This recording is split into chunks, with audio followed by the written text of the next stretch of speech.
Hey guys, Damon here. In today's video, we'll be going over the real estate strategies that you can use to get your business off the ground and up and running. Oh, and the best part is that these strategies usually require very little to no money to get started. So let's get going.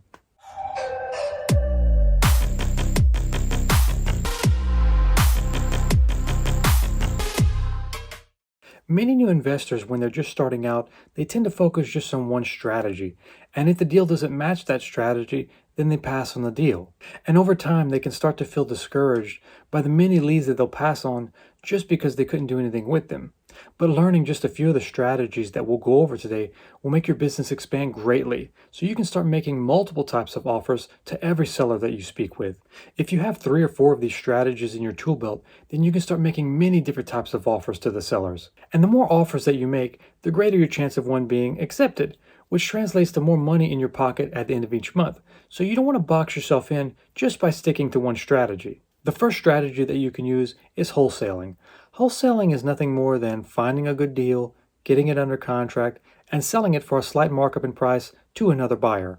That can be to another investor or a person who wants to live in the home. Let's go over a quick example. Let's say we see a home that it's worth $100,000 when it's fully repaired, but in its current condition, it needs about $20,000 in repairs to be at that $100,000.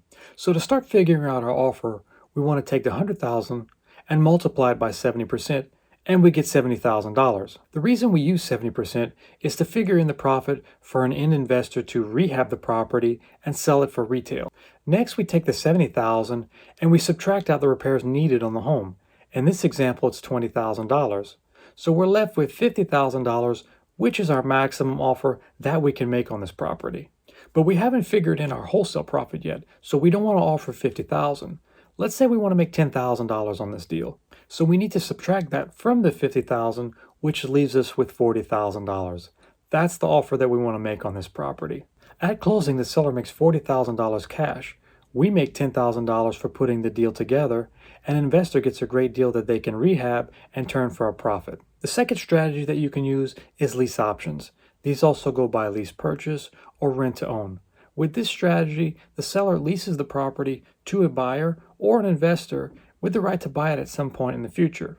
Using this strategy, we can gain control of pretty homes in nice neighborhoods.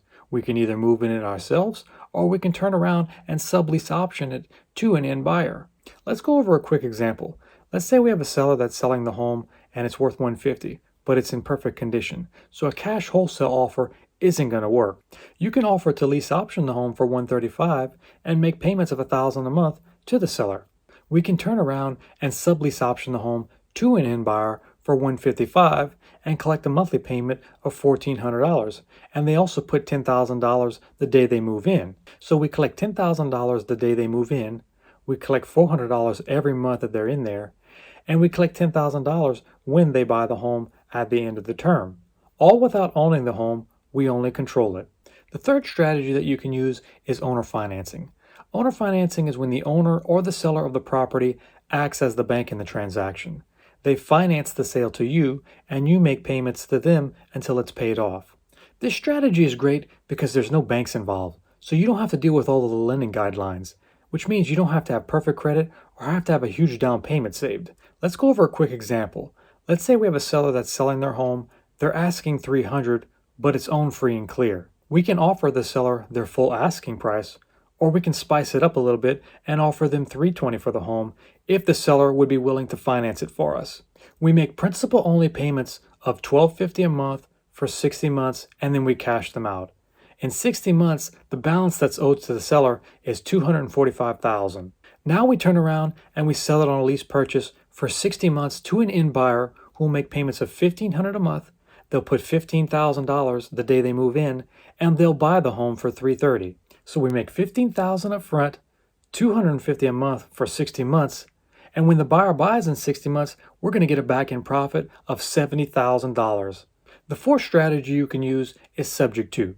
Subject to is when the seller deeds the property to a buyer or investor, and in return the buyer will start making payments on the seller's mortgage. This means that you own the property and the mortgage stays in the seller's name. You're just taking over the payments. Let's go over a quick example. Let's say we have a seller that's selling their home and they're asking $200,000. which just so happens to be the same amount that they owe on their mortgage. They're just looking for debt relief. So we can offer to buy their home subject to their mortgage of $200,000. Using this strategy, we can turn around and sell the home outright, or we can sell it with terms, like lease purchase to an end buyer. The fifth strategy that you can use is a straight option. A straight option can be used when you found a great deal, or you found a deal that you think that you can sell for more, but you don't want to be locked into a purchase agreement.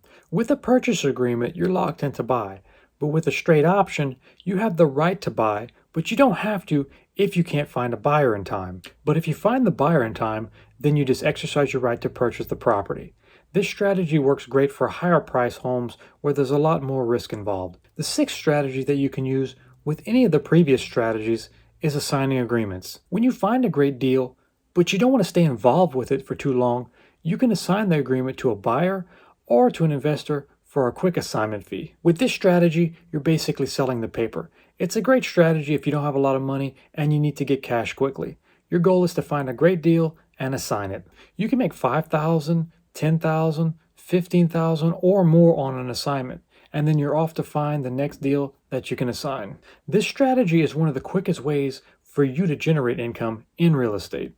Here's a bonus strategy that you can use once you've acquired some of the pretty homes using the previous strategies. You can turn these homes into Airbnbs. So instead of just making $100 or $200 in cash flow each and every month from your buyer, you can turn around and make these properties into cash flowing assets that produce thousands of dollars each and every month. This strategy will help you start building more long-term wealth instead of just selling everything. You can also get many tax benefits from owning property long-term, so be sure to check with your CPA. So there you have it, some of the strategies that you can use when you're just starting out in real estate. You just want to pick a couple strategies and get good at them. Then you can start adding in more techniques as you get comfortable and more advanced in your real estate business. That's all for today. I hope you guys enjoyed the video and I hope you learned something. If you did, click the like button below, leave a comment below, and subscribe for more. Thanks for watching.